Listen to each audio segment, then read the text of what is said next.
Hello and welcome to PMCLounge.com. Today we are discussing the basics of risk management. Essentially, we are starting our study of the risk management knowledge area. Now, earlier I had done a session known as Risk Management 101, and I'll share a link to that in the description below so you can check that out if you're interested in it. But that was more from an overview perspective and not from the PMP exam point of view.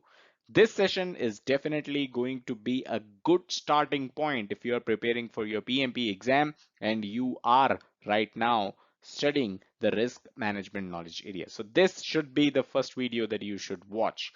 Now, as always, if you're into reading articles rather than watching videos, first link in the description will take you to a related article on the basics of risk management over at our official website pmclounge.com. So don't forget to check that out. Also, second link in the description will be an entire playlist containing every single video that we had done on risk management knowledge area. So very important link. Second one also, do check that out. Now let's get started. All right, now this may sound cliche, but the thing is, you must first understand what a risk is before we can discuss risk management. So let's talk about risk. A risk is an uncertain event or condition, both, either an event or a condition. It is uncertain, which means it may or may not happen in the future, and it might affect your project if it occurs. So if, like I said, it may or may not happen, but if it does happen, if it does occur, then it might affect your project as well.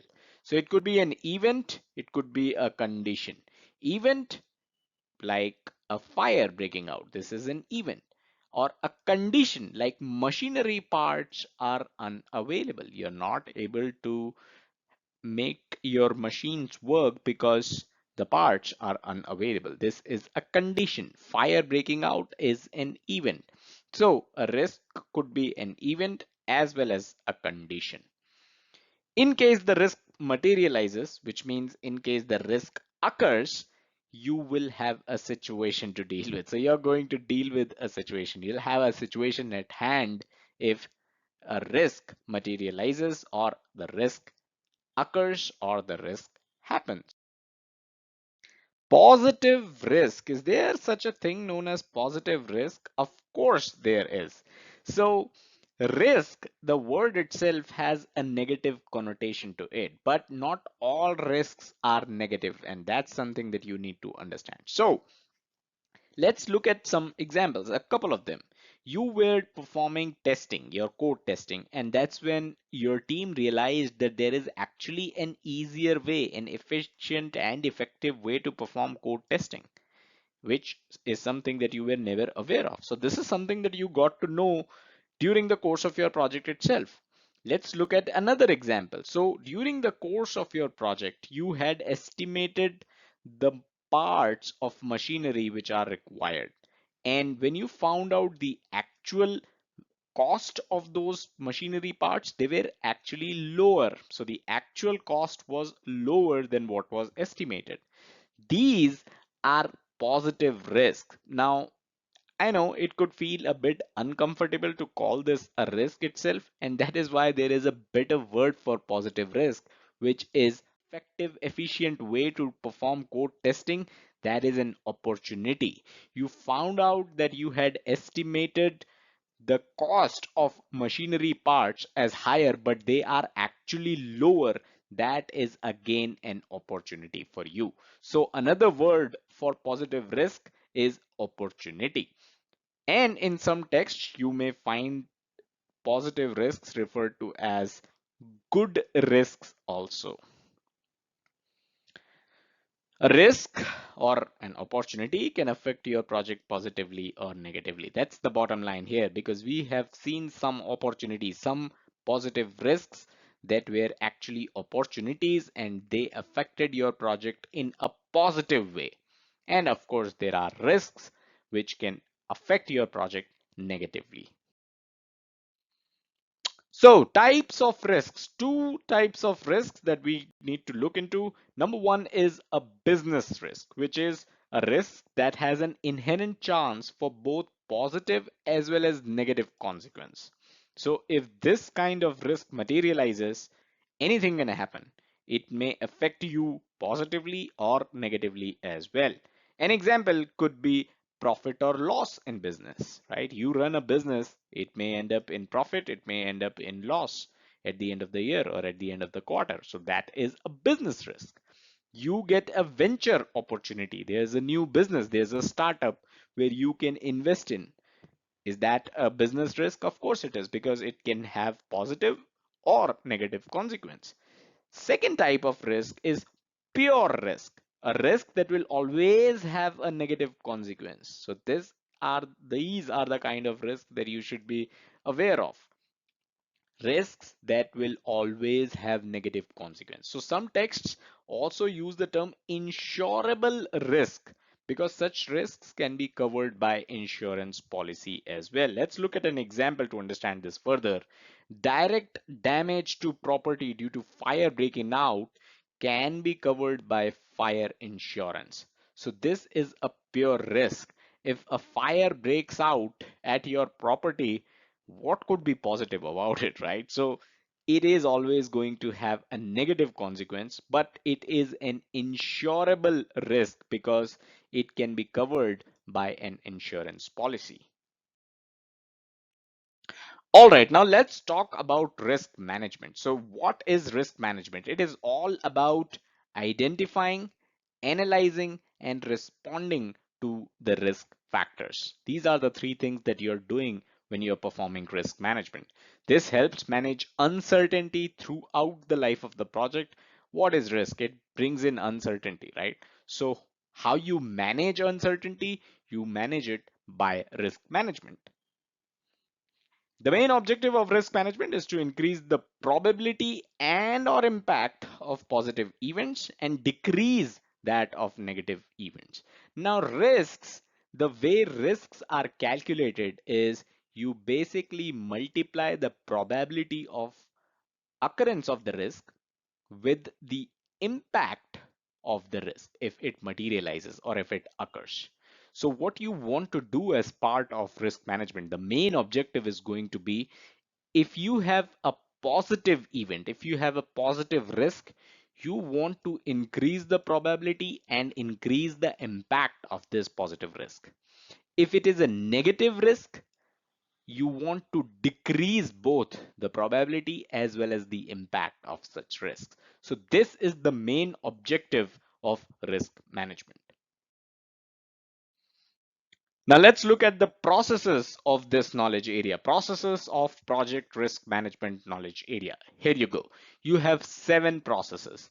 You've got 5 processes in the planning process group, no processes in initiating, no processes in closing, but you've got 5 in planning. You've got plan risk management, identify risks, perform qualitative risk analysis, perform quantitative risk analysis, then you've got plan risk responses. These are the 5 processes in the planning process group, and risk management knowledge area is what we are discussing in case you have forgotten, right? Then you've got executing process group, and you have one process here which is known as implement risk responses. This is something which was introduced as part of PMBOK 6, the PMBOK guide version 6. There was no process before PMBOK guide edition 6 in the executing process group of risk management knowledge area. Also, monitoring and controlling process group, the process here is now known as monitor risks, whereas earlier this was known as control risks. So a name change in monitoring and controlling process group and an addition of a process in the executing process group, while you have 5 process here in the planning process group. So quite a lot of processes. Risk management is actually an important topic from your PMP exam perspective and also from your real life project management perspective as well. So very important topic. You should study it with a lot of serious efforts. A quick reminder before we move ahead, head over to pmclounge.com/pm101. This is 1.5 hour free session on project management. It is your gateway into the world of project management. All right, now let's look at quick one-liners to understand what the processes of risk management stand for. Number one, plan risk management, the part of planning process group. This is the process that defines how to conduct risk management activities for the project. The risk management plan, which is an output of this process, it serves as a roadmap for identifying, analyzing, and addressing risks on the project. Identify risks. This is the process of determining which risks may affect the project and documenting their characteristics. So you're basically diving deeper into the risks in the identify risks. All right, then very quickly, let's move on to the third process, which is the perform qualitative risk analysis. So we are not talking about quantitative here. We are talking about qualitative risk analysis. So this is the process of prioritizing risks. So you're basically arranging risks, prioritizing them for further analysis or action, taking action on those risks by assessing their probability and impact. So this is what you're going to do in the qualitative risk analysis. In quantitative risk analysis, going to introduce numbers. You're going to numerically analyze the effect of identified risks on the overall project objectives. Next up is plan risk responses, which is the fifth and the final process of planning process group and risk management knowledge area. This is the process of developing options. So you're developing options and actions as well to enhance opportunities and to reduce threats to project objectives. Opportunities are positive risks. When you say reducing threats, you're basically reducing the negative risks or just the risks on project objectives.